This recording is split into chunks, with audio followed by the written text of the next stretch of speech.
Japan. The way they are using technology right now, it's more advanced than us, the way we are using technology. So they're the pioneers of the digital economy. Yeah.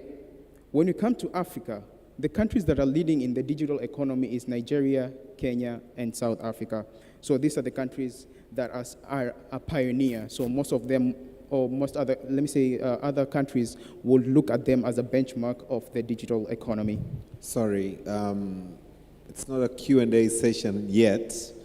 Lakini nilipenda kufahamu. I thought Rwanda is the digital hub ya Africa. I stand to be corrected. Yeah, we'll do that at the end. Okay.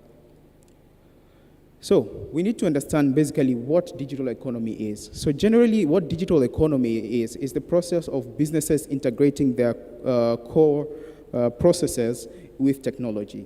So when you talk about technology, we mean the use of IoTs, AI, networking, cloud computing, blockchains, etc. So basically that's the technology that businesses incorporate into their business process. A simple example will be majority of you right now who are here are using Zoom. So that's one of the digital economy that we are talking about.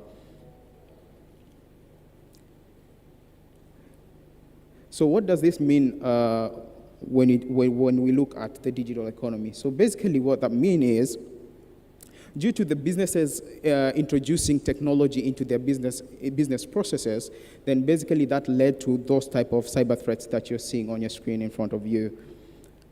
So I'm just trying to rush.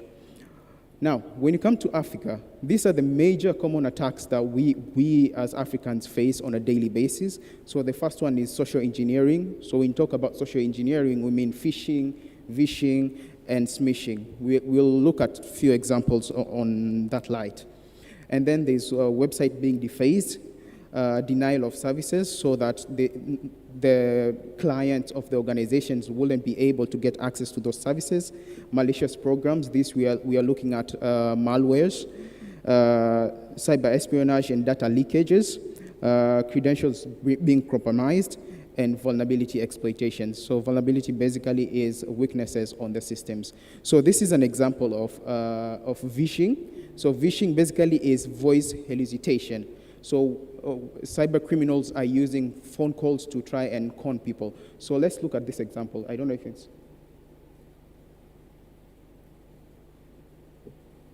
Can we get any voice?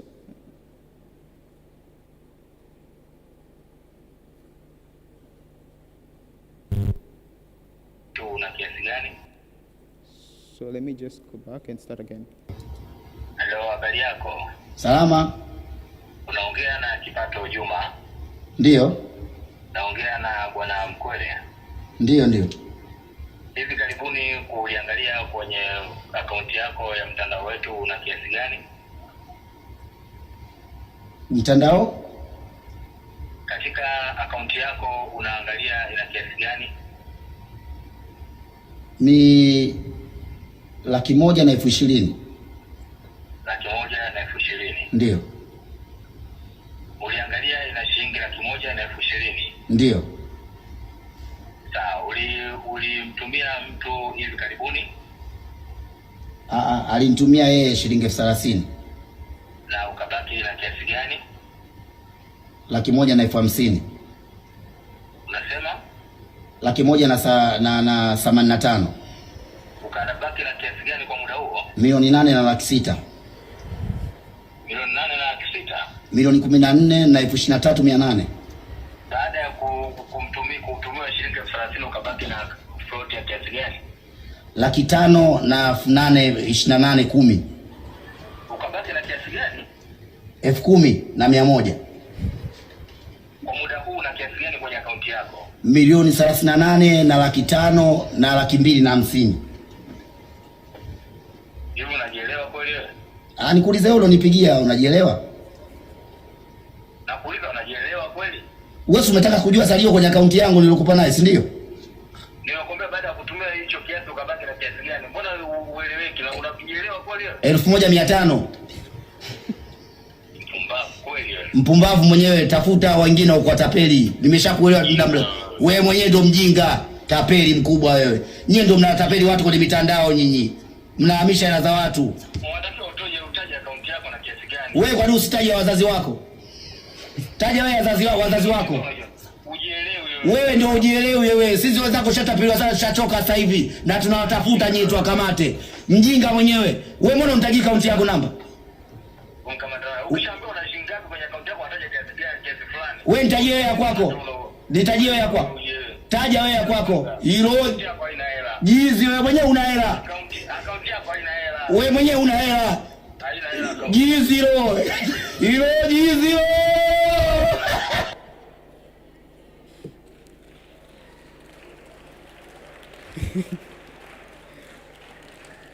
So that's just one example of how cyber criminals try to steal our finances from, victims. So let's look at another example. So this is phishing. We all know what phishing is, right? Now this is a simple representation of how phishing works.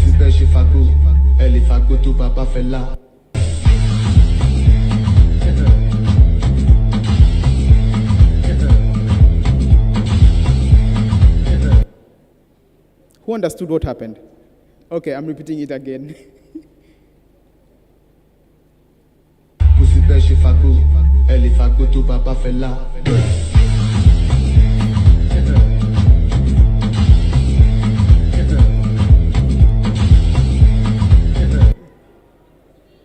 So, who understood what happened?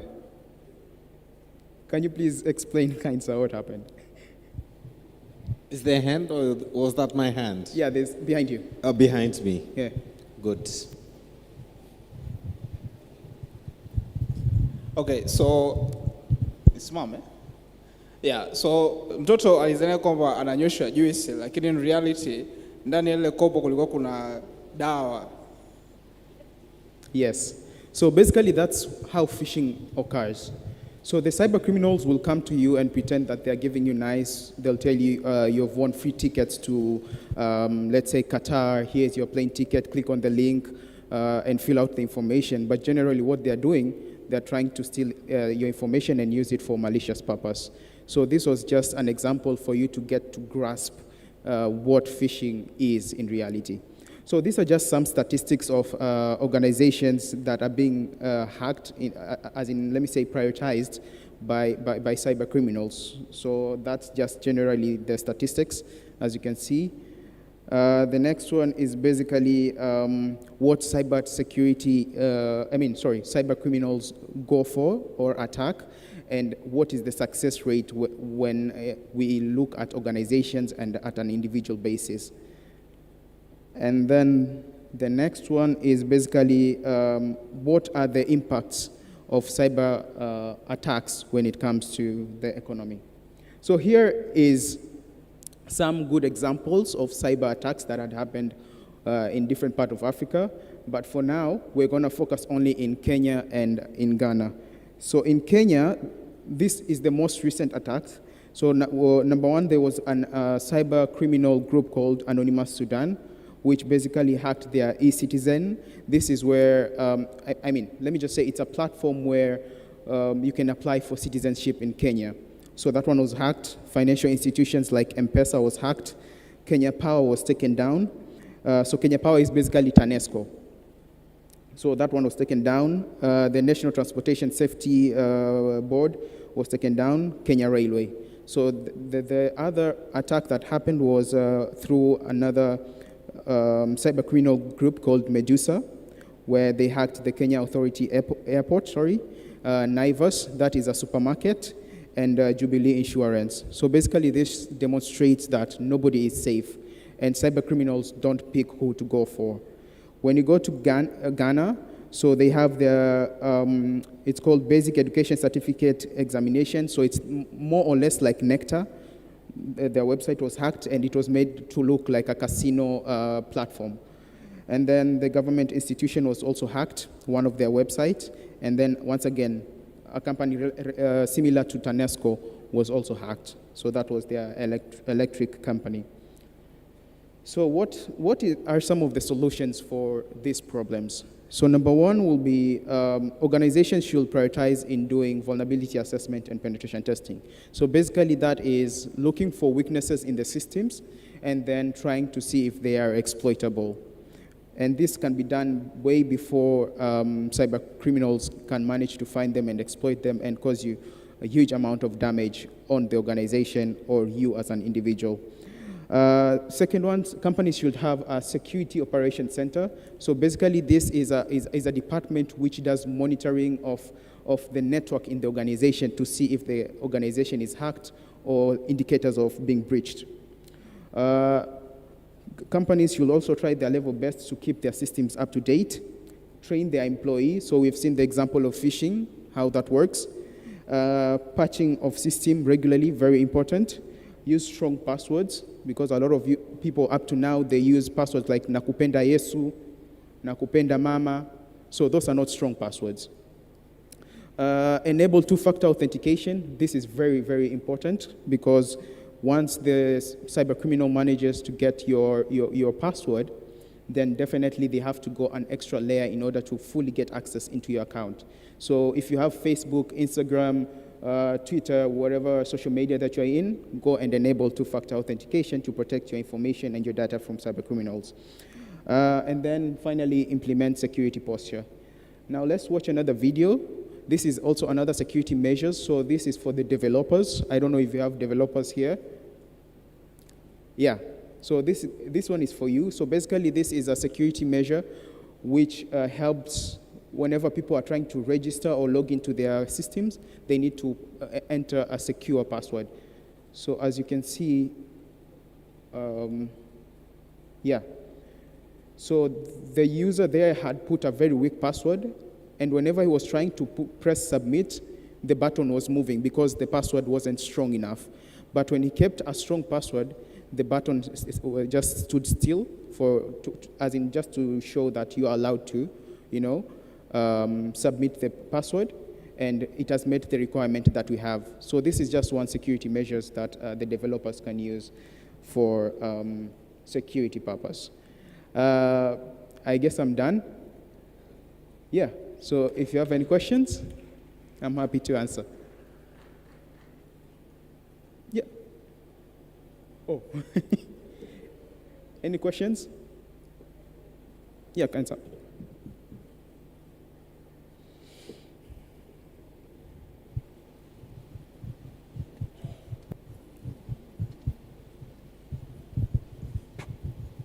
Habari za saizi. Kwa majina naitwa Privatus Albert, ni mwanafunzi wa mwaka wa pili chuo kikuu cha Dar es Salaam. Swali langu ni kwamba unawezaje kutupa njia za kutusaidia sisi kama watu wa kawaida kabisa ambao pengine hatuko interested na cyber security ili kulinda akaunti zetu either za Instagram, social media zote au pia labda system mbalimbali za website. Kwa ni njia gani au ni vitu gani tuvifanye ili tuwe salama katika mtandao? Asante sana. Karibu. Kujibu swali lako, namba moja, kama kwenye presentation nilivyosema, unabidi enable two-factor authentication on your all social media accounts. So that's the first step. Second step, make sure you're using strong passwords. Sio passwords zile nakupenda Yesu, I love you mom, sijui your name plus date of birth, not those type of passwords.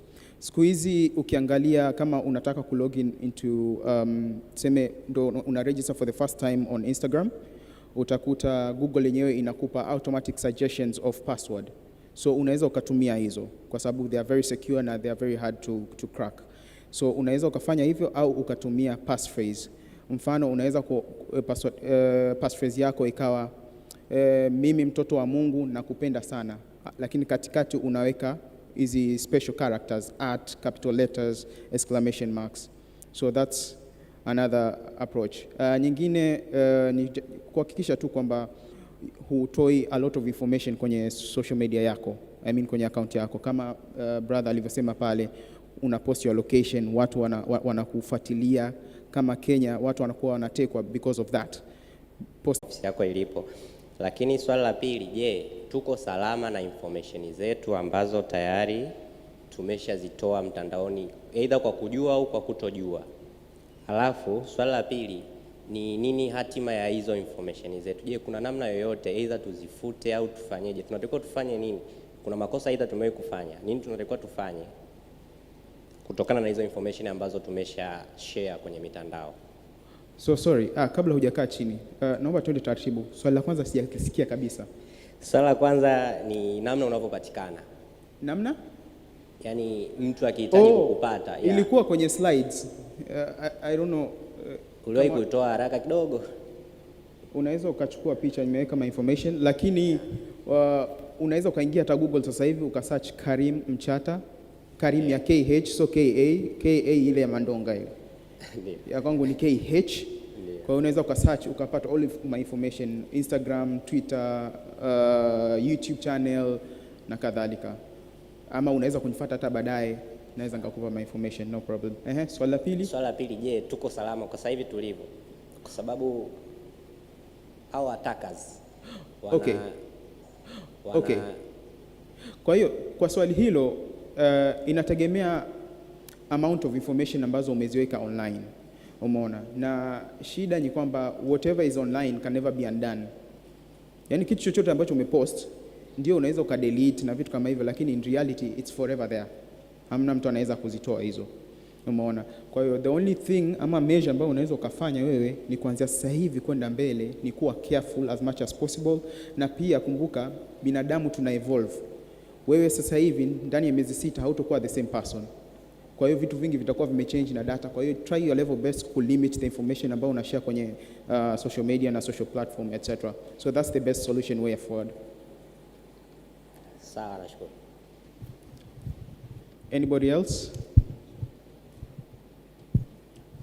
Yes. Swali la mwisho, naomba kuna mkono pale, swali la mwisho. Karibu.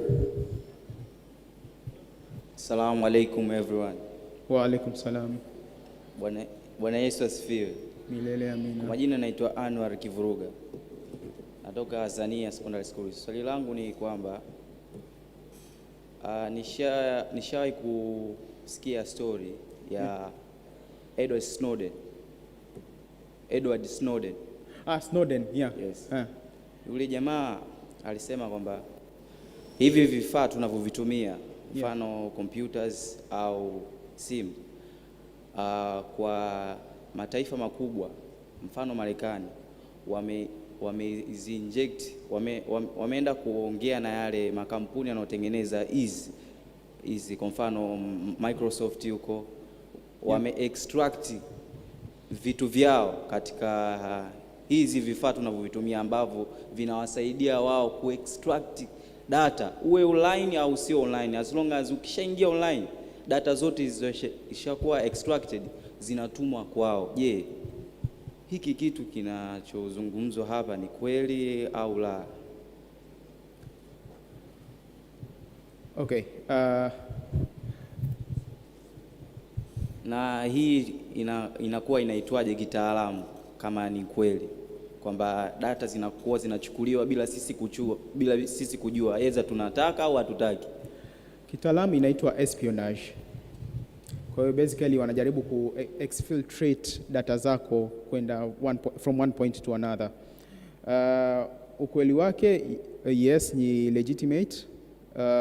Currently sijasikia hizo tetesi kwa sababu tuna hizi international organization, international human rights na vitu kama hivyo, na sheria kibao ambazo zinalinda sisi watumiaji wa hivi vifaa vya elektronikia, mfano kama Data Protection Act, Human Rights Act, Computer Misuse Act na kadhalika. Kwa hiyo ku avoid kufall kwenye wrong side of the law, at least nowadays wana restrict hiyo. Lakini yes, what's the name of your school? Green Acres. Nam? Breaker. Mringa Secondary. Mringa. Yeah. Where is the school? Arusha. Arusha. So you came all the way from Arusha to attend this conference. Yeah. A big round of applause, ladies and gentlemen. Well done. Mimi nakwambia kuna watu wako hapa Dar es Salaam wamesikia kuhusu mkutano na hawajaja. Mungu anawaona. But all in all, ongera sana. Your future is very bright. So is the future of Tanzania. We are going on to the final session ya siku ya leo. Nataka tuwaruhusu mapema leo, and the reason tunawaruhusu sababu tunataka kesho mje fresh, mkiwa na nguvu, kwa sababu kesho Mheshimiwa Waziri wetu Nape Nnauye atakuja kufungua rasmi kongamano letu la ICT la Tanzania 2023. Kwa hiyo msikose. Kwa hiyo kwa wale ambao watafika asubuhi kesho mapema kama walivyofika leo, please take a note. Kuanzia saa 1 kamili ya asubuhi chai itatolewa hapo pale juu Kilimanjaro. There will be tea in the morning, and then from 8:30 tutakaa ukumbini tayari kabisa kumpokea mheshimiwa mgeni wetu rasmi Nape Nnauye, waziri wetu wa habari na teknolojia ya habari, akija kufungua rasmi TAIC 2023. Naomba niwalete the following on the stage. Abdalla Nyambi yupo? Karibu sana, naomba tumpigie makofi matatu. Makofi mnavyoyabana jamani. Asante. Nectar Richard. Nectar? Is that you? Young lady, wonderful. Napenda panels ambazo zina wakina dada. Makofi matatu kwake. Naomba nimuite on the stage Lalfeo Raymond. Makofi matatu. Asante sana. Na mwisho lakini sio kwa umuhimu, naomba nimlete kwenye stage Elisha Kato. Elisha, naomba makofi matatu kwake. Sasa chief, dada ameanza kukaa kabla yako, afu unakaa naye mbali hivyo. Amekuintimidate Tusogee iko kiti hapo. Kaa. Very good. Kaka, nenda kiti cha kule kinachofuata, na kaka anayekuja hapa atachukua kiti kinachofuata. Wote tuna microphone mkononi? Can you hold your microphones? Sasa hii session inatakiwa iwe ndefu, lakini sitaki kufanya session ndefu. I really want to do a very short session. Lakini let's make it interesting. Sawa? Tunakubaliana wote? We make this session interesting, okay? We have a deal? Awesome. Mimi napenda proactiveness ambayo vijana tunayo. So now we are going to look on to, as we are all aware, tunajadili nafasi ya ICT katika maisha ya kijana. Lakini sio tu kwamba unaweza kutumia device yako. Ni kwamba unawezaje kutumia platform kama ilivyotoka Karim na ilivyotuambia asubuhi pia ya ICT katika kuangalia changamoto za ajira kwa vijana. Lakini wakati tunaangalia changamoto za ajira kwa vijana, pia tunaangalia ICT inawezaje kutatua socio-economical challenges. Okay? Na kwenye plenary yangu sasa hivi ninao hawa vijana. Kwa hiyo watatuambia jinsi gani ICT startups zao zina promote vijana kuingia kwenye startups, lakini jinsi gani pia wanaweza wakatuambia tumeshaanza au tunakuwa tuna mawazo yetu, ni kwa jinsi gani tunaweza kuyapeleka mbele mawazo yetu. Okay? How we can scale up to the level that yanaweza yakatoka kutoka katika familia zetu au kutoka katika shule zetu, kutoka katika vijiji vyetu na wilaya zetu na tarafa zetu na wilaya zetu na mikoa yetu na nchi yetu kwenda nje ya Tanzania. Are we ready? Okay? So mimi nataka niwaachie muende run the show nyinyi wenyewe. Can you do that? Or do you want me to run the show for you? Naomba tuanze kwa kujitambulisha kila moja na kitu gani anakifanya. Chap chap. Tuanze na kaka. Yeah, we'll follow that order. Good evening, ladies and gentlemen. My name is Elisha Mujuni Kato. I'm a co-founder of Lukuchap, smart energy metering startup. We revolutionize energy management system in Tanzania. We can see the challenge in energy sector right now. There's unreliable power supply, which is highly reported by the majority. And to be in detail, unreliable power supply is contributed by energy inefficiency, which leads to wasteful routines in energy sector. And due to the very low energy purchasing power of the majority of African households, many people opt to use fossil fuels like charcoal and firewoods for cooking. And many of them don't use electricity because electric energy seems to be very expensive. But also, going further, energy inefficiency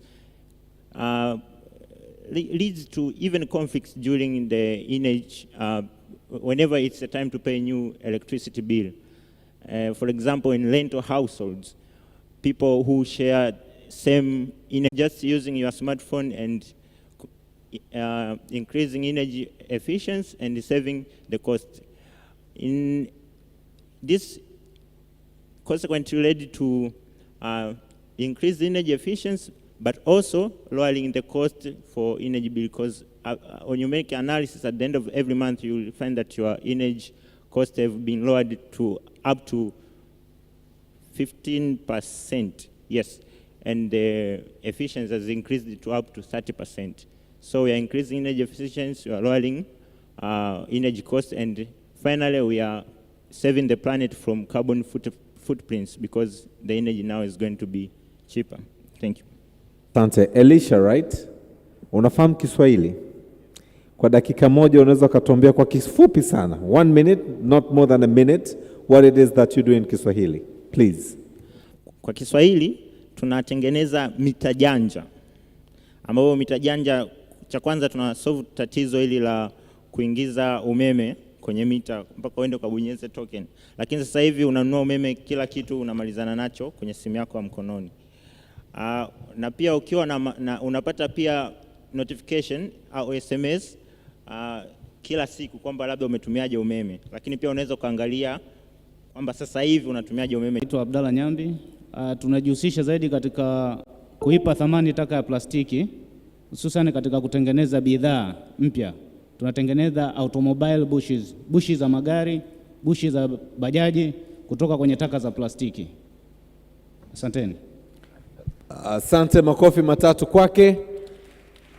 Wanatumia bidhaa za plastiki kutatua solution, tutafahamu zaidi kuhusiana na product yake. Dada, Nectar. Is it on now? Okay. Mambo. Okay, mnaona mmechoka. Sawa. Naitwa Nectar Richard. As weird as that name sounds, it's the same way kama mtani mnavyofanya. NECTA. Hamna R, hamna OR. That's just how it is. Naitwa Nectar Richard. Na I wouldn't say maybe in a startup, but I've been working with startups.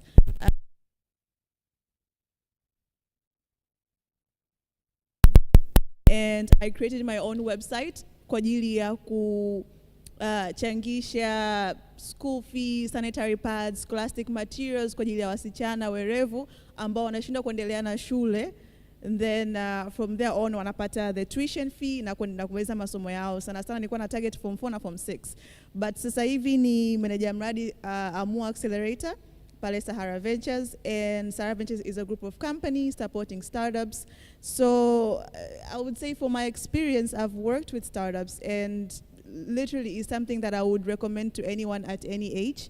So yeah, I look forward to deep diving into this topic. Asanteni. Kwake. Asante Nectar. Nectar, unafahamu Kiingereza? Kwa dakika, nusu dakika for our international viewers. Just say what you do in English. Yes, please. What I do in English, yeah? Yes, what it is that made you sit at the front. All right, so I created my own startup. I created my own project. It's called Aspire 21. And Aspire 21 is a crowdfunding website that helps needy yet smart girls to get tuition fees and scholastic materials to continue with their education. I targeted Form 4 and Form 6. And currently, right now, I'm a project manager at Amua Accelerator. It's a project that is under Sahara Ventures. And Sahara Ventures is a group of companies that is looking to consult into innovation, technology, and the entrepreneurship ecosystem. Thank you very much. Matatu kwake. Karibu kaka. Naam, habari za jioni. Poa sana. Kwa majina naitwa Alfeo Raymond. Professionally mimi ni software engineer, lakini pia ni mwalimu na ni chief coordinator kwa program inaitwa Smart Girls in ICT, ambayo kwa miaka 4 iliyopita tumefanikiwa kufundisha watoto wa kike na wa kiume zaidi ya 2000 kuhusu masuala ya ICT na namna gani wanaweza kutumia ICT kusolve challenges tofauti ambazo zipo katika community zao na kuiweka ICT katika matarajio yao au machaguo yao pale ambapo watajoin vyuo vikuu hapo baadaye. Asante sana. Do you want to repeat that briefly in English? Yes, my name is Alfeo Raymond. Professionally, I'm a software engineer, but also I'm a teacher and I'm a chief facilitator and a coordinator for the program called Smart Girls in ICT, for which in the past 4 years we have been training girls in ICT, more than 2,000 girls, and some of them are here also. So about how they can use ICT to combat some of the problems that they exist in their communities, but also see how they can choose ICT as their choice when they join universities, but also use it to create any kind of businesses when they finish up.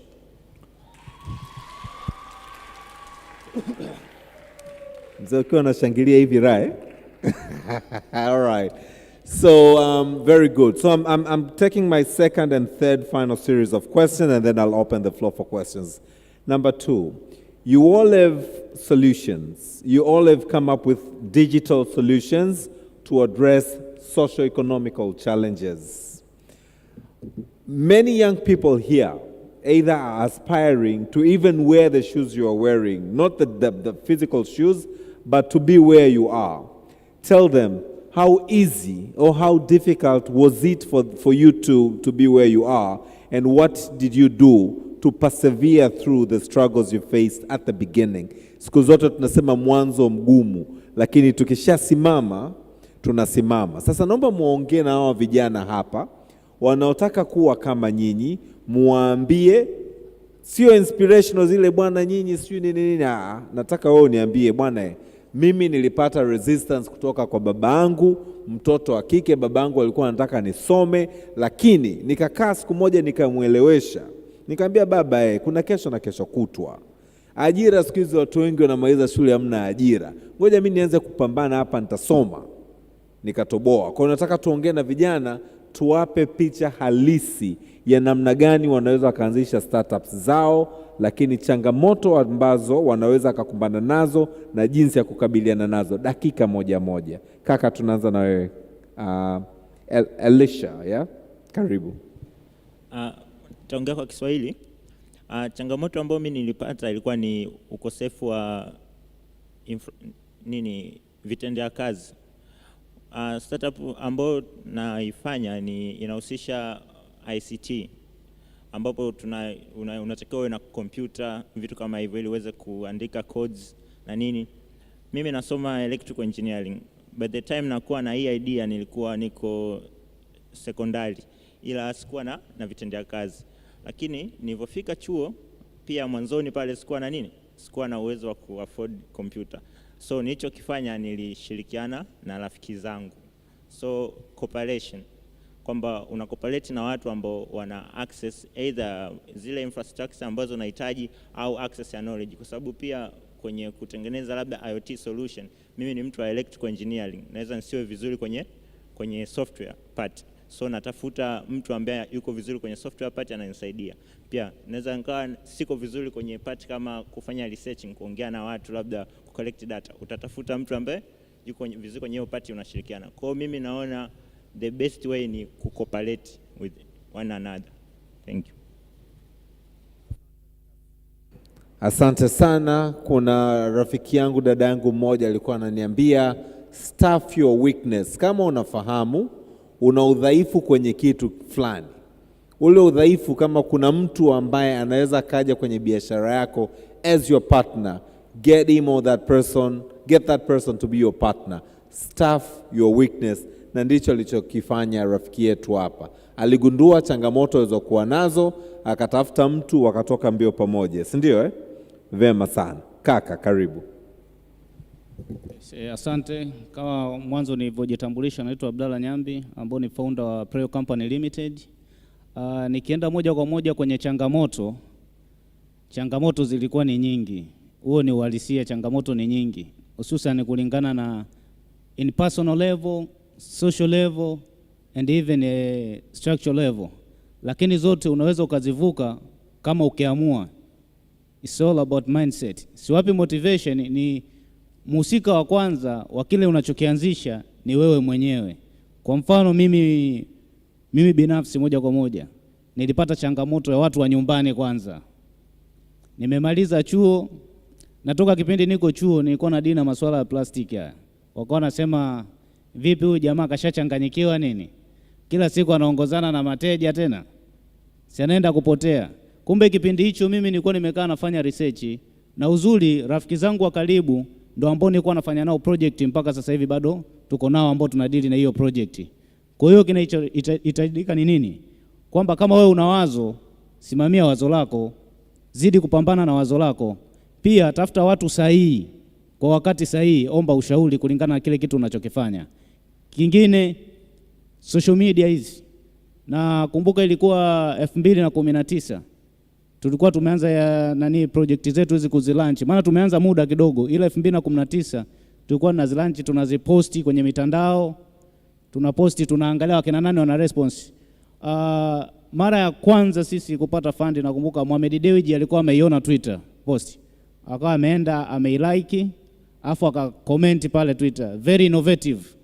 Alivyo comment very innovative, baada ya siku mbili mbele kuna mtu akaja kunitembelea, sitamtaja jina, nadhani ni mtu wake wa karibu. Akawa amesema bwana wazo lenu hili ni zuri, kuna kitu chochote? Akawa ametupa fund kidogo pale. Alivyotupa fund ndo pale project ilipoanza ku speed up. Kwa hiyo cha msingi ukiwa na wazo uendelea kulipushi, omba ushauri kwa watu sahihi. Afu kingine, kuna kakauli vijana tunapenda kujidanganya kwamba elimu sasa hivi haina issue. Hapana, inategemeana na elimu ipi. Tafuta maarifa kulingana na kile kitu unachokifanya. Soma sana, search, jifunze katika sehemu tofauti tofauti. Hakuna project ngumu kama ukikutana na watu sahihi. Kama iko kweli kwenye damu na una passion nayo, lazima itatokea kweli. Kwa hiyo asanteni. Asante sana kwa mchango mzuri sana. Naomba nisisitize kwenye jambo moja ambalo amelisema. Mara zote, sio mara moja wala mara mbili.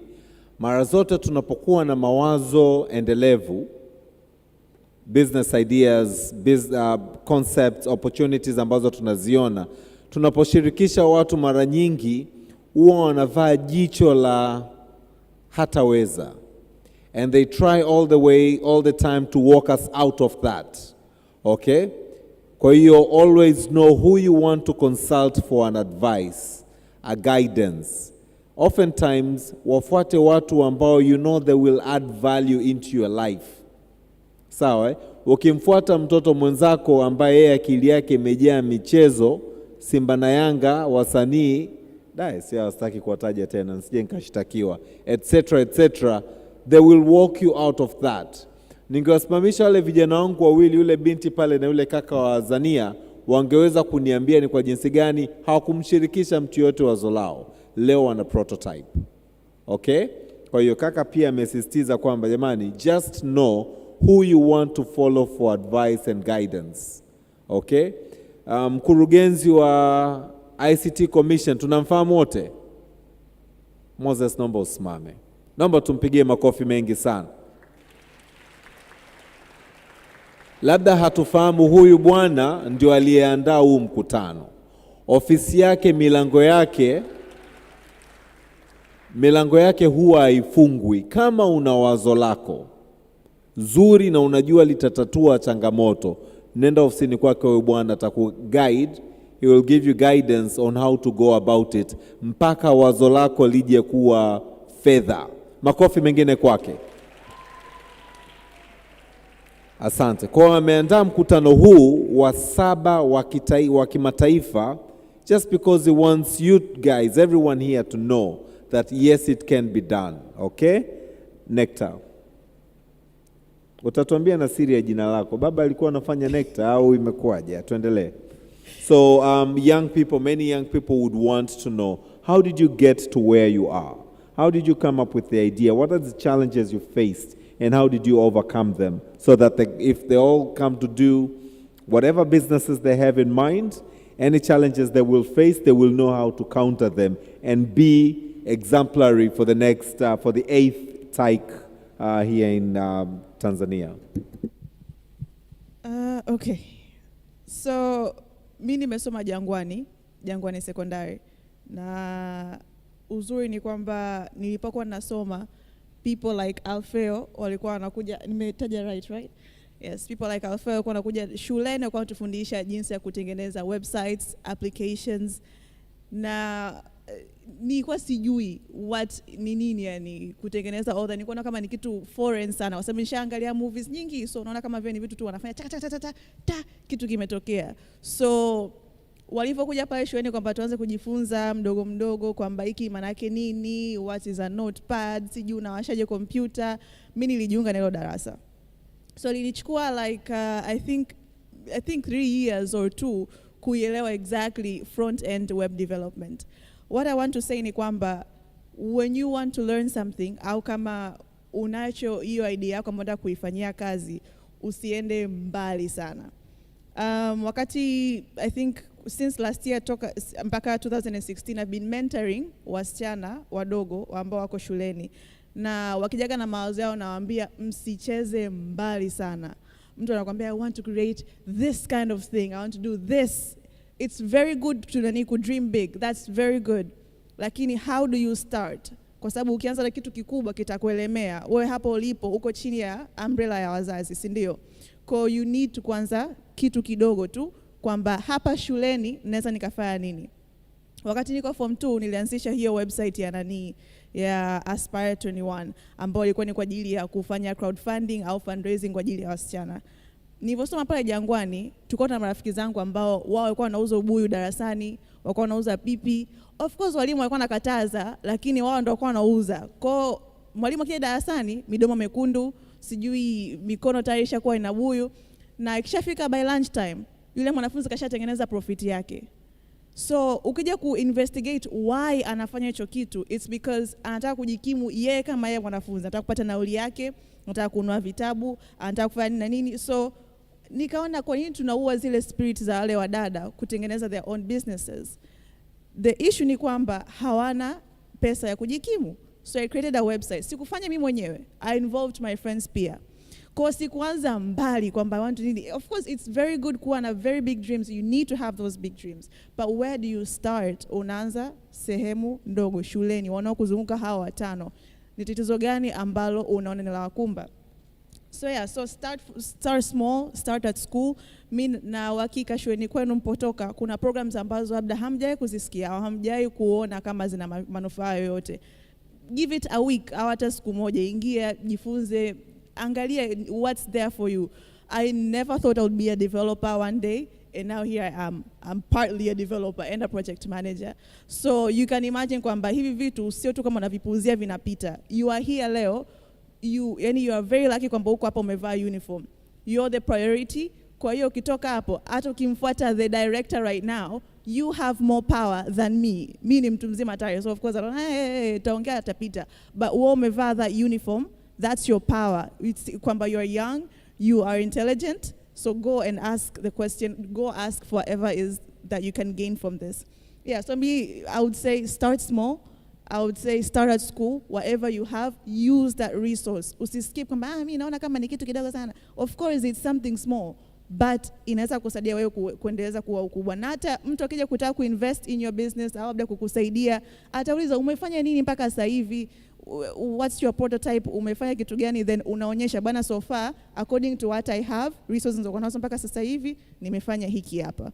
Always start small, start with your surrounding, tatua changamoto ambazo ziko in your surrounding, you are off to a very good start. Asante, makofi matatu kwake. I promise in about 10 minutes tutakuwa tumemaliza mdahalo wetu kwa siku ya leo. Next amenikumbusha vitu viwili. Kuna chuo kimoja maarufu sana nchini Marekani kinaitwa Johns Hopkins University. Moto yao inasema hivi: think big. Kwa wazo lolote ambalo unataka kuja nalo duniani, just think big. Lakini start small. Ndio Nectar amekuwa akisisitiza. Anza kidogo, kuwa na wazo kubwa, lakini anza kidogo, but act fast. Sawa eh? Usizubae. Yani wewe ushapata wazo, unaanza kidogo kidogo, go faster with that idea that you have. Lakini pia amenikumbusha kijana mmoja sasa hivi yuko mbali sana. Vijana wengi, nani anacheza basketball hapa? Nyinyi wanafunzi mnacheza michezo gani? Maana nikisema mdako kuna wengine hata mjui ni nini. Who is playing basketball? Who is playing volleyball? Who is playing football? Sasa kuna kijana mmoja, yeye alikuwa hawezi kucheza basketball kwa sababu alikuwa mfupi. Basketball inahitaji advantage ya urefu kidogo. Kama kwetu mimi ndio mfupi. Kwa hiyo wadogo zangu walicheza basketball, mimi sikucheza. Huyo kijana baada ya kuona hana advantage, ni mchezo anaoupenda, akawa anaenda kwenye supermarket, soda ya takeaways zinazouzwa mtaani 1000, supermarket zinauzwa 700.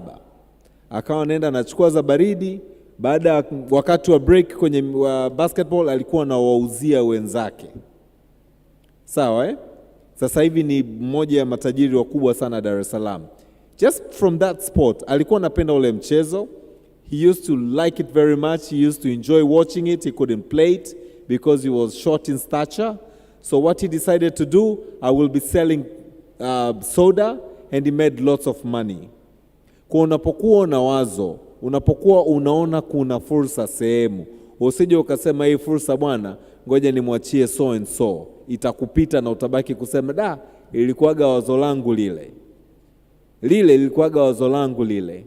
Okay? So you think big, you start small, but you act fast.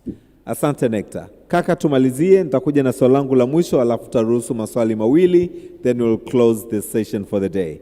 Yes, so tuambie, vijana wanataka kufahamu safari yako na changamoto ulizokutana nazo. Naam, naomba cha kwanza tuweze kukubaliana kwamba kila mtu either alivyokuwa mdogo mpaka alipofikia kuna ambitions ambazo kila siku akiamka asubuhi anasema mimi nikiwa mkubwa au mimi nikifika level fulani nahitaji kuwa mtu fulani. Lakini hizi level hizi ambitions huwa zinabadilika kutokana na changamoto tofauti au hali ya maisha jinsi inavyokuwa. Tuseme ukiwa darasa la 4 unasema mimi nataka kuwa rubani. Ukifika darasa la 7 something may happen, unaweza kusema labda mimi nataka kuwa daktari. Lakini hizo hatua huwa zinabadilika mpaka unafika form 4 ambao tunaamini asilimia kubwa ule mtihani wa form 4 ndio ambao una define maisha ya mtu anakuja kuishi huku ukubwani, anakuwa tayari kuna ambition ameiweka pale, na asilimia kubwa ya hizi ambitions huwa ndo zinakuja kudefine maisha yake ya mtu huku mbele. Sasa kwa kutambua kwamba kuna zile ambitions ambazo mtu ambaye huwa anaziweka kipindi yupo shule ya sekondari, tuseme form 1, form 2, form 3, form 4, tunaamini kwamba hata anapokuja kujoin chuo sawa kwa masomo ya science au kwa arts, ina depend na kitu ambacho alichagua kukifanya wakati yupo sekondari. So kwa kutambua kwamba maamuzi mengi ya maisha ya baadaye huwa yanatokea kipindi cha sekondari, tukafikiria kwamba sisi kama ambao tulipata privilege ya kufika huku tulikofika, tunawezaje kusaidia wale ambao wapo kule chini ambao bado hawajapata potential. Tunatambua kwamba kwa wale ambao tumesoma masuala ya sayansi darasani, unaweza kukuta kwamba 70-80 ni wapo wanafunzi wa kiume tupo. Wanafunzi wa kike wanakuwa 2, 3, na mpaka mnafika wakati wa graduation unakuta either wapo wawili, wamebaki wachache sana au hawapo kabisa.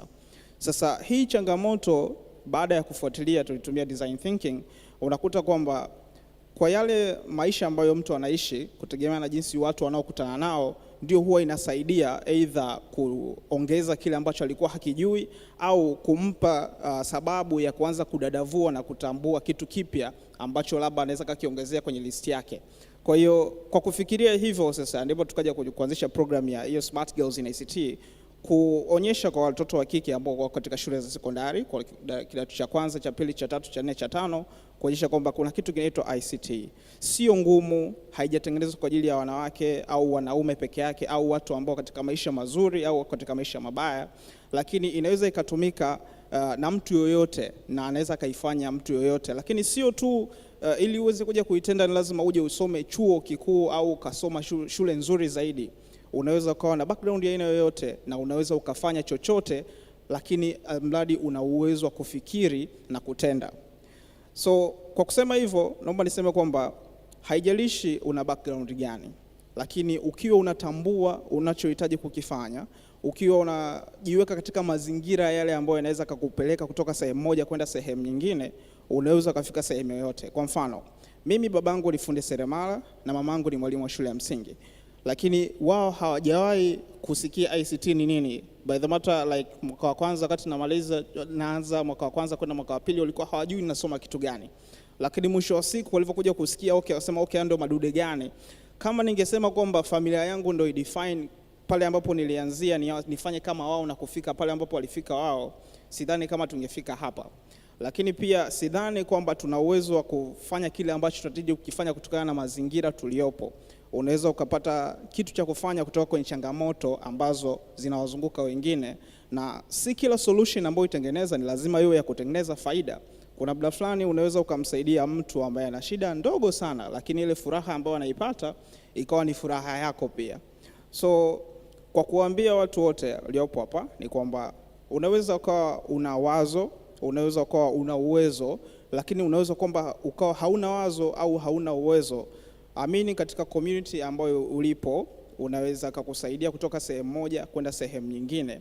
Lakini pia nishawahi kukutana na watu ambao wameshafika sehemu fulani, lakini in the process ukaweza kuomba kwamba naomba unielekeze kitu fulani, na mwisho wa siku anakuambia kwamba hapana, hichi kitu kipo too advanced, wewe hauwezi ukakifanya.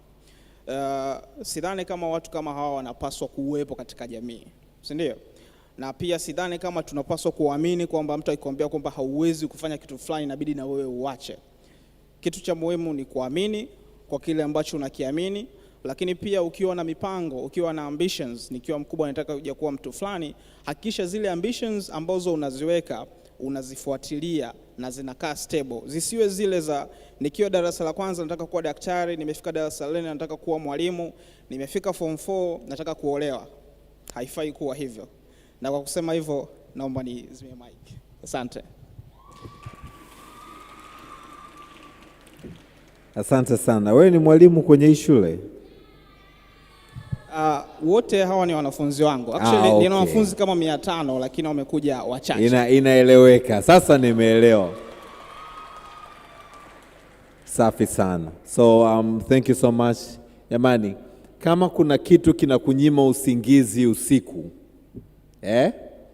na sio tu one night, several nights, kuna kitu kinakukereketa, mbona I can do this, that could be your calling. Usiache, pambana nayo. Nakushukuru sana mwalimu. Tunamalizia maswali yangu ya mwisho and then tapokea maswali mawili from the audience. Swali la mwisho, ni ndoto ya kila kijana, ni ndoto ya kila kijana kuajiriwa. Sawa Nataka muongee na vijana hawa. Nataka muambie vijana hawa hakuna ajira, lakini nafasi ambayo wanayo sasa hivi ni kuja na ubunifu kupitia platforms mbalimbali, watoke nayo. By the time wanafika umri wenu, wanakuwa wameanzisha kitu, wao ndio watakaokuwa wamejenga ajira. Sio wanamaliza form 6 wanaenda vyuo kuzungusha CV baada ya hapo kutafuta ajira. Naomba muongee na vijana, lakini mkijitumia nyinyi kama mifano, mmepigika, mmezungusha CV vya kutosha na mkabounce, mkaona kwamba sasa hapa sisi ndio tujenge ajira. Elisha, tuanze na wewe. Kuhusu swala la ajira, ni kweli kabisa kwamba ajira hazipo. Yani, ni ukweli mchungu. Zamani wakati sio zamani sana kwa sababu obvious. Wakati tunasoma, wazazi wangu walikuwa wananiambia nisome PCB ili nije kuwa daktari nipate ajira direct nikitoka shule. Lakini sikufanya hivyo pia. Lakini pia nilipata ushahidi wa kuona kwa macho rafiki zangu au kaka zangu ambao wamemaliza vizuri tu huo udaktari ambao wanasema wana ajira na bado wakakosa ajira na wamesoma shule nzuri. Kwa hiyo kiufupi ni hamna ajira, ila tuna uwezo kama vijana wa kutengeneza ajira nyingi. Kijana ukiona labda kuna challenge kwenye jamii yako, sawa, challenge fulani ambao watu wanalalamika sana, ukatafuta solution ya hiyo challenge, offer solution, yani ukatoa solution ya hiyo challenge. Wale watu ambao walikuwa wanalalamika mwanzo kwamba wanapata changamoto fulani, sasa umewapa solution ya ile changamoto, watakulipa kupitia hiyo changamoto, kupitia hiyo solution au utatuzi ambao umetoa. Kwa hiyo wewe kwa maneno mengine kwamba wewe utapata pesa au ujira wako pale. Lakini pia hiyo solution hautoitengeneza peke yako. Utashirikiana na watu, utaajiri watu, utaconsult watu wengi. Wale wote watabenefiti kutoka kwenye ile solution yako. Kwa hiyo haujisikii vizuri kwamba utakuwa umejisaidia wewe, lakini pia umesaidia na jamii yako kwa ujumla, umesolve ile tatizo. Lakini pia umesaidia na vijana wenzako wengine wengi kwamba sasa wana benefiti kutoka kwako. Mimi bado sijamaliza chuo, lakini kupitia tu project tree ambayo naifanya ilinisaidia nikapata fund, unakuta unapata exposure zingine nyingi ambazo na benefiti kutoka kwenye hii solution. Lakini pia ambao nafanya nao, tunaoshirikiana nao wana benefiti kutoka kwenye hii solution. Kwa hiyo kwa sasa hivi mimi unakuta sijisikia hata sana kwenda kufanya kwamba nitafute kazi, ila ninakuwa interested sana kwenye kusolve matatizo kwenye jamii ambao ndo naamini kupitia haya matatizo ndo tutatengeneza kazi. Asante. Asante sana. True Guidance, kaka, karibu. Asante. Nikienda kwenye swala la ajira, nadhani hili sijui niseme janga au ni nini. Natolea mfano kwenye kampuni yangu. Nadhani wiki 2 nyuma zimepita, nilibandika tangazo la ajira, na wengi ambao nilikuwa nimewafocus zaidi ni women waje kunisaidia pale, kuna kufanya sorting and washing. Nilikuwa nahitaji watu 10 tu, lakini watu waliokuja si mchezo, ni watu wengi kweli kweli. Kila mmoja anakuja na kuelezea sababu zake, anakuambia mimi na changamoto hii. Sasa mbaya zaidi sio watu tu wa mtaani, ambao tunawazungumza wa mtaani, hadi professional walikuja pale wanahitaji ajira. Hii ikanifunza nini kichwani? Ikawa nimejifunza kitu kwamba tusipende kuchukulia idea zetu ni simple. Ikawa imenikumbusha mbali toka mwanzo naanza mpaka pale nilipofika. Na nikaja nikajifunza kitu kingine. Wengi hapa sawa, mnaweza mkawaza mkasema na mimi nitagenerate idea yangu, nitafanya hivi. Anaweza akawa rafiki yako ana idea, unaiona idea potential, akakuita mjoin, mkuze team, mweke team iwe ile wanasema dream team, mwe mna dream team, sio scream team. Mkiweka dream team, mnaweza mkajikuta nyinyi kwenye kundi lenu ndo mnatengeneza ajira za watu wengi. Sio kwamba idea itatoka kwa mtu mmoja mmoja. Hapana, idea inaweza mnaziadi kwenye ile idea ya mtu mmoja na ikawapa kitu kikubwa. Mfano hata huyu Facebook wakina Mark Zuckerberg, sio kwamba wale idea zao wamezitoa wenyewe tu kichwani. Unakuta waliunda timu wakafanya mambo makubwa, lakini ndani ya ule timu huwezi kumkuta member kwenye ile timu pia na yeye ni maskini. Hapana, unaweza kukuta amefungua miradi mingine, amefanya mambo makubwa, anatengeneza ajira. Lakini swala hili kichwani la kuweka kwamba nikimaliza nitapata ajira, nitafanya hivi, hapana. Hicho kitu mnabidi mkitoe kichwani, ila jifanyeni kama nyinyi ndio mafounder, nyinyi ndio waanzilishi wa vitu fulani kuleta mabadiliko. Be a change maker. Thank you. Asante sana, nashukuru sana. Naamini vijana mnalipata hili Tunayapata Asante. Nectar. Okay. Mi nahisi from my end ni kwamba ajira nazuia kusema hazipo, nitasema kwamba skilled workers nao ni tatizo kidogo, lakini as long as tukidevelop hii innovation ecosystem ikakua, basi we are very sure kwamba there will be an emergence of new jobs. Lakini kurudi kwenye level ya individual, I would say kwamba kutegemea kwamba nikimaliza nitapata kazi, that mindset of course itakushusha, kwa sababu hujui huko mbeleni utakufika ni mwaka wa nini. Probably at that time hizo kazi ambazo unategemea kuzipata, they are already replaced by machinery or the AI, you never know.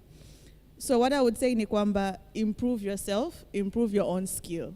Unajiposition vipi kwamba uonekane wewe ni must wa kupatikana.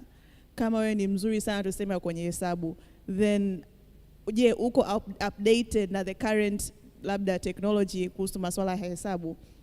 Yani unajua kuhusu vitu gani ambavyo vinaendelea katika ulimwengu unaokuzunguka? I would say position yourself in a manner ambayo mtu yote akija kwenye hiyo sekta ambayo unayoangalia anaweza kusema nataka mtu fulani kwa sababu ana 1 2 and 3. Umeona? It's how you position yourself. Mimi wakati niko Jangwani kuna zile projects nakuja, sijui tunataka mtu aje kufanya hivi, tunataka huyu aseme hapa, tunataka amshike mkono sijui mtu fulani.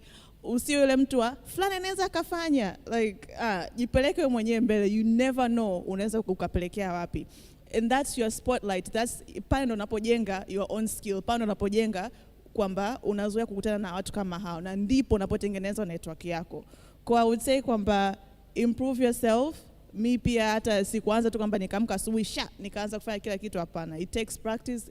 Ukiona opportunity fulani apply, ukiona kuna a place ambapo unaweza kaifanyia kazi, nenda kafanyia kazi, volunteer yourself. Ukishazoea amia tena sehemu nyingine. It's all up to you kwenye kujifanya, kwenye kujiongeza skills.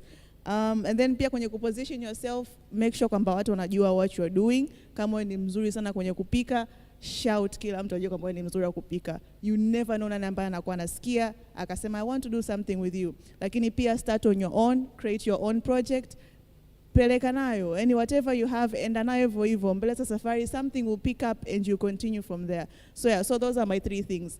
Get your skills, position yourself, na pia start wherever you are, use whatever you have. Asante sana Nectar. Na sasa tusiwaze kama kwenye acquisition of skills, manake inabidi twende sio tukasomee chuo gani jamani. Vyuo siku hizi viko kwenye viganja vyetu. You can acquire any skills just from looking onto YouTube videos. Narudia tena, muda mwingi, what is the percentage of your time that is dedicated to personal advancement and learning? Muda gani tunautumia kwenye gadgets zetu kwa ajili ya kujiendeleza sisi wenyewe na kujifunza? It's a question ambayo nimewauliza asubuhi, it's a question nawauliza mchana, it's a question nawauliza jioni. How much of your time do you spend to advance yourself towards what you want to be or what you want to become or the skills you want to acquire? Tumalizie kaka. Nashukuru sana Nectar. Naam, asante. Naomba niungane na Nectar kwa kusema kwamba sidhani kwamba ajira hazipo. Lakini kuna ile sentence inasema kwamba chema cha jiuza. Skills ni kitu ambacho mtu hawezi akaja akakunyang'anya kama jinsi ambavyo kipo cheti. Unaweza kuwa umesoma vitu vingi sana lakini usijue jinsi ya kuvitumia. Hiyo ndio the definition kwamba hauna skills. Nishakutana na watu wengi sana ambao wanaweza kawa wamesoma degree miaka 3, miaka 4 na kupata certifications za aina tofauti, lakini mwisho wa siku hajui ni nini anaenda kukifanya anavomaliza chuo au anavoenda mtaani. Kitu cha kuhakikisha ni kwamba tambua ambacho unataka kukifanya, na ukishatambua unachoweza kukifanya, kama hicho unachotaka kukifanya kinalazimisha wewe kuajiriwa, hakikisha kwamba unakuwa na kila skill na sio tu skill, una uwezo wa kufanya kila kitu kinachopaswa kufanywa ili uweze kuipata ile ajira ambayo unaitaka. Na kama ni kuajiriwa, hakikisha unajua kila kitu ambacho kinafaa kuishikilia ile ajira yako, kwa sababu haijalishi umejiajiri au umeajiriwa, hiyo ni ajira ambayo ina define wewe ni nani.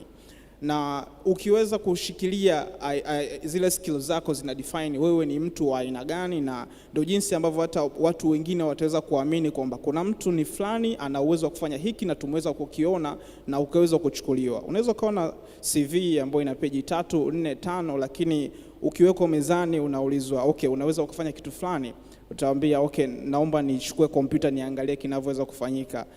I believe hakuna mtu ambaye ataweza kuamini kwamba mtu unaweza kufanya kile kitu. Lakini ukiwa una uwezo wa hata kuamsha saa 8 ya usiku ukaambia unaweza kufanya kitu fulani, ukaweza ukifanya, naamini mtu anaweza kukuamini.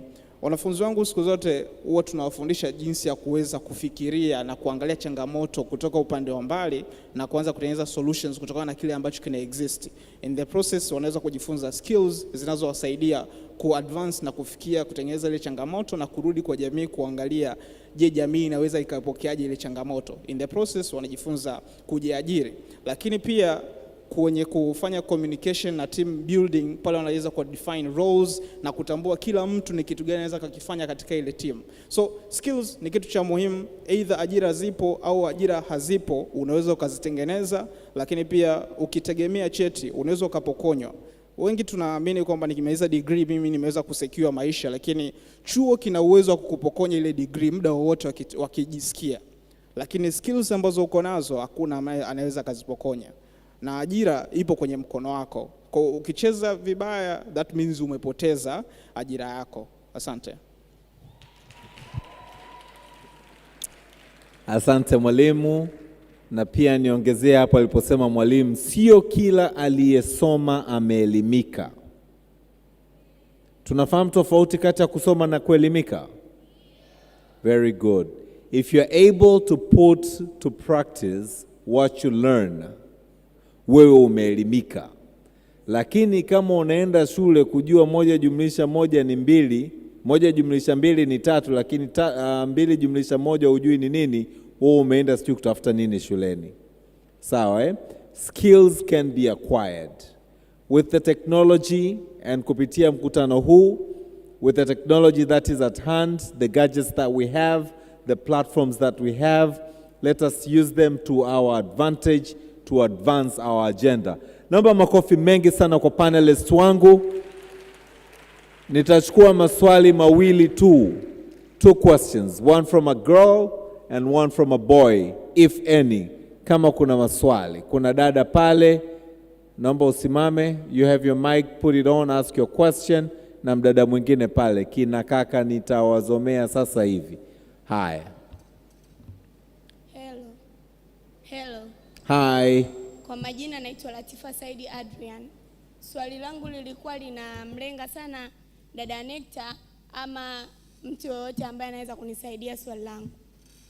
Mimi ni mwanafunzi wa Magomeni ambaye nimekuja hapa na group langu ambao tuna kitu ambacho tunaweza kukitoa ambacho hilo wazo tukitoa linaweza kusaidia katika development ya kijamii pamoja na nation. Ambalo ni wazo zuri but hatuna zile digital devices ambazo zitaweza kutusaidia sisi kuliweka lile wazo letu kidigitali zaidi ambalo litaweza kuwafikia watu ambao hilo wazo ni zuri sana ambalo linaweza kusaidia jamii pamoja na nation. Sasa sisi wenyewe yani tuna wazo lakini tunakata tamaa kwa sababu hatuna hata digital devices ambazo tunaweza kusaidia. But mimi naomba nikuulize dada Nectar, unawezaje kutushauri sisi au kama kuna mtu yote ambaye anaweza kutusaidia, manake tunapata shida sana, manake tuna wazo zuri but hatuna sehemu ya kunini. Asante, swali zuri, na naomba basi Moses nikishamaliza kufunga hapa utuandalie a parting word. Okay? Asante. Dada pale, umechelewa, nafasi yako imechukuliwa na mdada. Nitakupa nafasi kwa sababu ni mkaka. Haya, uliza mama swali lako. Jawasha mic. Yaani kilomita 3 huku naona. Hapo umewasha. Okay. Good evening, everyone. My name is Nasra Ramazani Mkusa. I study at Salma Kikwete Secondary School. My question is that, mtu yote anaweza akanijibu, utampa ushauri gani mzazi ambaye anamkatisha tamaa mtoto katika kusoma? Mfano, yeye mwenyewe anaweza maybe akawa hajasoma, anamwona mwanae anasoma, anakuwa hampi hamasa mwanae ya kusoma na kufikia katika malengo yake. Je, mzazi kama huyo utampa ushauri gani? Thank you. Kaka, tumalizie hapo. Maswali yote ni mazuri sana. Na sisi wazazi, nilisema mwanzoni, sisi wazazi wakati mwingine ndio obstacles za watoto wetu kufikia ndoto zao. Kaka, chap swali lako kabla sijabadilisha mawazo. Habari. Kwa jina naitwa Abdul Ismail, natokea Kasi Plus, ni startup. Naomba nikuulize bro hapo. Kuna bro watatu hapa, yupi? Brother wa Elisha, yes. Mimi na startup yangu tuna project ambayo tumeziandaa mbalimbali, lakini kama unaelewa startups lazima tutengeneze mazingira ya kutafuta funds ili kuweza kuanzia wengine. Sasa inafika kipindi ukiandika zile proposal, sometimes pia unapeleka na profile ya kitu ambacho umekifanya, lakini inakuja kipindi inahitajika wale watu ambao wataweza kukusaidia kuingizia funds, lazima itahitajika account za bank. Lakini sasa kwenye startups, kwenye masuala ya bank lazima muwe corporate. Lazima sasa ukifika tu corporate na maana ni companies. Hatujafika kuwa tu companies. Asijajua mwenzangu ulitumia njia gani ili kuwezeshwa kwenye vipengele kama hivyo. Asante. Swali la mwisho la upendeleo kwako dada. Baada ya hapo panelist wangu naomba mrespond kwenye haya maswali. Tupige picha pamoja tufunge mkutano wetu. Chap mama. Mike, naomba pelekee Mike hapo nyuma, technical team naomba mpe Mike.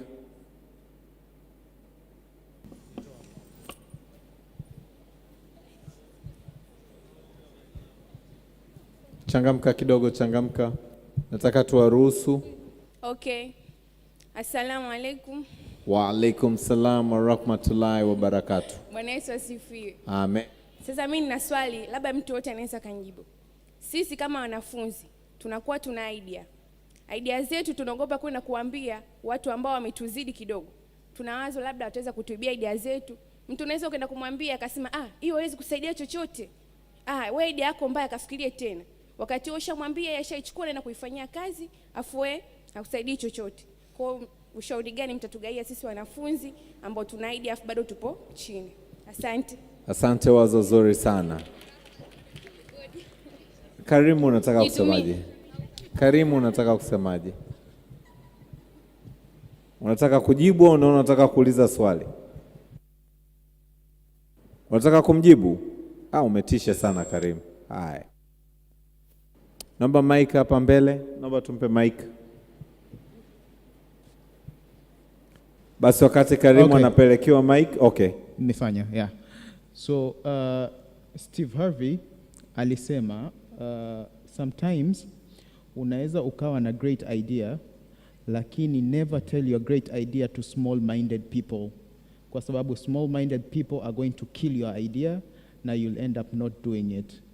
Kwa hiyo katika watu ambao unaambia idea yako, tafuta watu ambao tayari have already made it in life, ama wapo katika nafasi ambao hata wewe mwenyewe ungependa uwepo. Hao watu ndio watakushauri vizuri katika mambo yako ya kimaendeleo na idea zako in general. Kwa hiyo ndo cha muhimu, angalia sana watu ambao unawapa ushauri. Na pia alisema inaweza ikawa pia wazazi wako kwa bahati mbaya, haijalishi. Kwa hiyo just be careful who you share information with. Yeah. Nashukuru sana. Tumemaliza maswali. Tunatakiwa tutoke umndani ili waje wafanye setup ya kesho. Naomba nirudie tangazo langu la awali. Jamani, wanaokuja kesho ni wale ambao wamealikwa au wamelipia kuhudhuria. Kwa hiyo kama wewe haujaalikwa au haujalipia kuhudhuria, shughuli ya kesho ya ufunguzi ambayo nilitangaza awali haitakuhusu. Sawa Kwa hiyo kuna wale walioalikwa, wageni waalikwa, lakini pia kuna wale ambao wamelipia kwa kujua umuhimu wa ICT na TAIC 2023 wakaweka, sio kulipia, wakawekeza. This is an investment. They had invested on this platform. Those are the ones that I had referred to.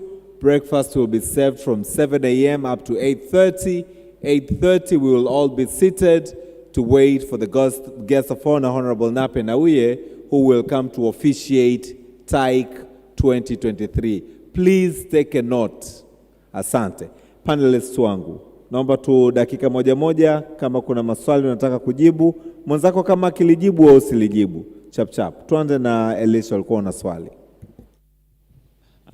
Niende straight kwenye swali la bro hapo kwamba kama hauna account ya corporate account ya kampuni, it depends na huyo mtu anayekufund au source yako ya fund. Kwa mara nyingi kwa grant award au grant funding unaweza ukaweka account ya founder, kwa sababu wanakuwa unakuta at early stage wanajua kabisa startup haijakuwa established kama kampuni, bado mpo kwenye initial stages. Kwa hiyo ukiweka account ya co-founder au founder wanakuwa wanaelewa, which ndo mimi nilichofanya. Lakini pia ukiwa wanaenda kwenye VC funding ile ambayo ina base kabisa kwenye equity, ila wanataka kabisa uwe tayari umeshakuwa corporate. Kwa hiyo unaweza ukafanya zile initial steps za registration kabisa, kwa sababu kupata account mfano kwa NMB ni unatakiwa uwe na cheti cha, uwe na tin certificate, uwe na BRELA certificate, memorandum of association, zile vitu vyote ambavyo ulikuwa ulitumia kuandika kufanya kuregister kampuni BRELA uwe navyo. Sio ngumu, ni vitu kama vichache tu. Ukiwa navyo unafungua account ya benki, mfano kwa benki mimi ambayo nilifanya NMB. Yes. So it's not hard. Asante Elisha. Kaka? Mimi moja kwa moja nilikuwa naenda kwenye swala la kusema unakuta mtoto anajipushi lakini mzazi mwenyewe ndo anamrudisha nyuma. Madam uko shuleni na tunaamini wanafunzi wengi wanaamini sana walimu wao ukiangalia kuliko hata wazazi wa nyumbani. Ndio maana mwalimu akimfundisha mwanafunzi vitu vya ovyo afu akaja akaelekezwa nyumbani tofauti, mwanafunzi atamwambia mama hapana au baba hapana, mimi mwalimu hakunifundisha hivyo. Mnatakiwa mwafuate walimu wenu. Nadhani pia kwenye shule kuna clubs hizi. Kuna clubs mbalimbali, penda kujoin kulingana na ndoto zako zile. Pia fuata watu sahihi pale shuleni. Kuna walimu tofauti, walimu wa discipline, na imani kuna mambo ya counsel and guiding. Nenda kaulize, usichoke kutafuta. Unajua ukichoka kutafuta basi ndo pale unapoipoteza ndoto yako.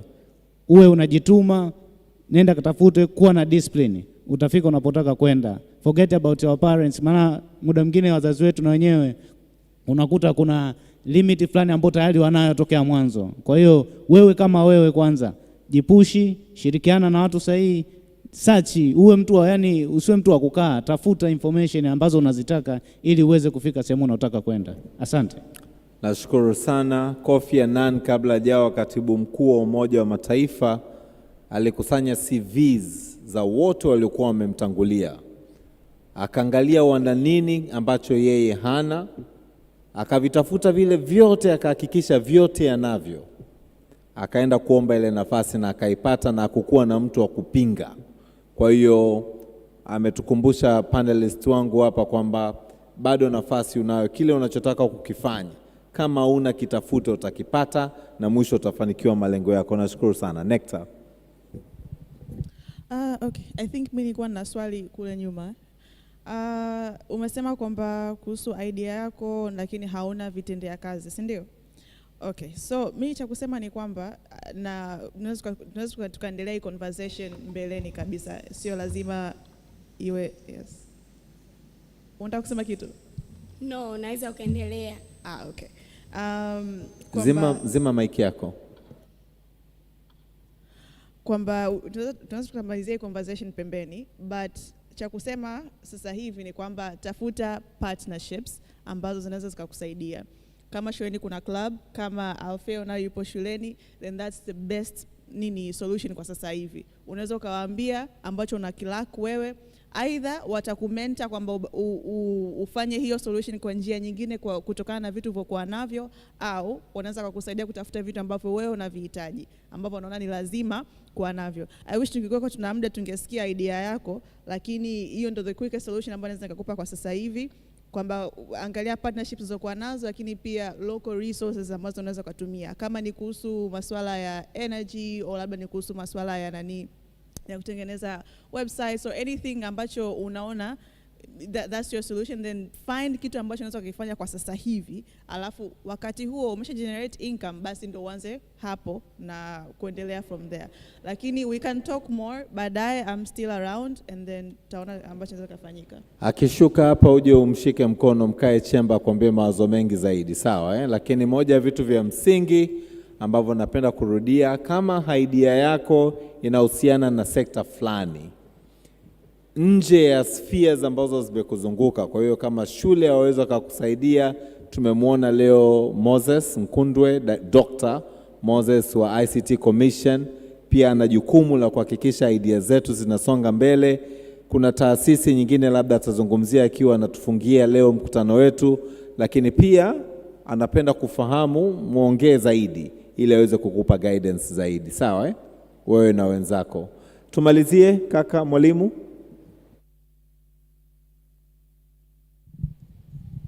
Naam, nafahamu kuna changamoto nyingi ambazo zipo katika jamii, lakini naamini kwamba tuna uwezo wa kutengeneza opportunities kutoka kwenye hizo changamoto. Pamoja na kwamba baadhi ya vitu vya kazi tunaweza tukawa hatuna, lakini tunaweza tukaangalia kwa vile vilivyopo tunavifanyia nini. Yes, na kwa kufahamu changamoto ambazo baadhi ya wanafunzi wanazo mashuleni, tumekuwa tukifanya partnership na baadhi ya organizations, hasa serikali pia, kutafuta baadhi ya vifaa, ingawa bado havifiki pale ambapo vinafaa. Lakini tuseme tu kwa sisi kama jamii, inapofika wakati tunapita kwenye sehemu na kuta kuna changamoto ya aina tofauti tofauti, kama tuna uwezo wa kusaidia, ni vyema tukasaidia, iwe ni kwa mawazo au kwa kutengeneza solution ambayo inaweza ikasaidia. Asante.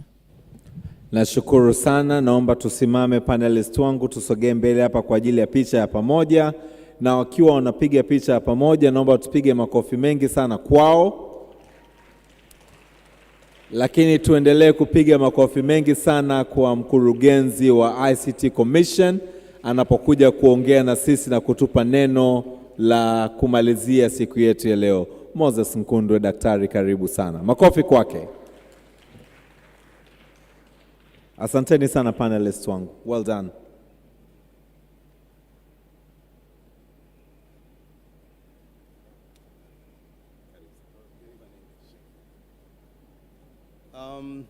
Austin, thank you for this moment. It's not the end of this conference. We've just consumed the 2 days, which we plan to be the days where we discuss the successes and the challenges that women and youth face in our ICT sector in Tanzania. These 2 days has been very exciting. I'm really happy of all the discussion that we had, all lessons we have learned, and the depth of our discussion.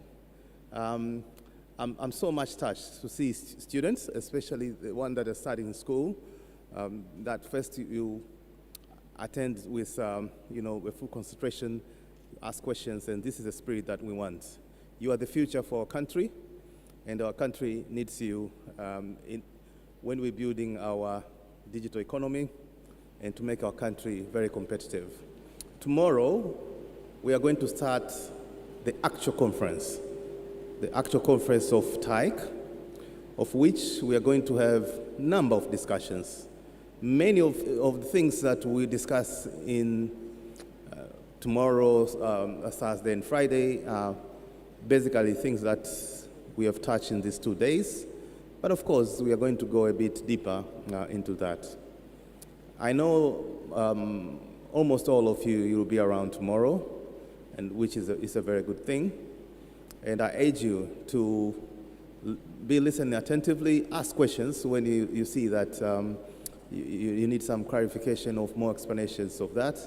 We're going to have different panelists. Some of the panelists are the one that you saw them yesterday and today, some of them, but we do have others that will be coming tomorrow. Tomorrow, we are expecting our Minister, Honorable Nape, to be the guest of honor of our opening ceremony. So tomorrow is going to be very excited. The stage will be looking a bit different from how it looks now. We're expecting that it's going to be very exciting. So I don't want to say that we are closing, but what I can say that I'm very thankful for your attendance for these 2 days, and I much look forward to see you tomorrow. Thank you very much.